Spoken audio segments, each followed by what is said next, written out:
ఇది చూడండి, Telugu Desam party official website. Satish Kumar హత్య వెనక వైసీపీ గజదొంగల ముఠా ఉంది. పట్టాభి అని ఎవరు బోషడికి అంటాడు మాట మాటకి.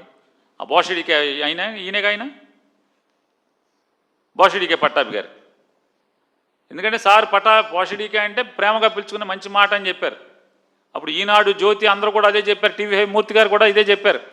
బోషడికే అంటే ముద్దుగా పిలుచుకునేదని. అందుకే చెప్తున్నా, ముద్దుగా బోషడికే అనే బోషడికి పట్టాభి గారు ఆయన ఏమంటాడు చూడండి.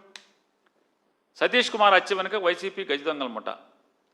వైసీపీ ప్రభుత్వం ఉన్న సమయంలో జరిగిన తిరుమల హుండీ చోరీల ఘటనలో కీలక సాక్షి అయిన సతీష్ది ఆత్మహత్య కాదు, అది పక్కాగా జరిగిన హత్య. సతీష్ కుమార్ హత్య వెనుక వైసీపీ గజదొంగల ముఠా ఉంది. నాడు బాబాయిని హత్య చేసి గుండెపోటాన్ని నమ్మించారు. సతీష్ కుమార్ను కూడా అత్యంత కిరాతకంగా హత్య చేయించి దాన్ని ఆత్మహత్యాన్ని నమ్మించే ప్రయత్నం చేస్తున్నారు. 14వ తారీఖు రాత్రి 10 గంటలకి. చూడండి, ఇంకా అప్పటికి పోలీసులు ఏం చెప్పలా. శవ పంచనామా కూడా, పోస్ట్ మార్టం కూడా ఇంకా అయిందో లేదో తెలియదు. పోలీసులు కనీసం స్టేట్మెంట్ కూడా ఇవ్వలేదు. మరి ఈ పట్టాభిని లోపలేరా?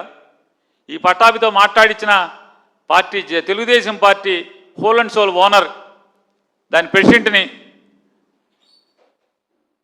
కనీసం వాళ్ళ భార్యకి కానీ కొడుకు కానీ చెప్పకుండా ఎత్తుకురారా?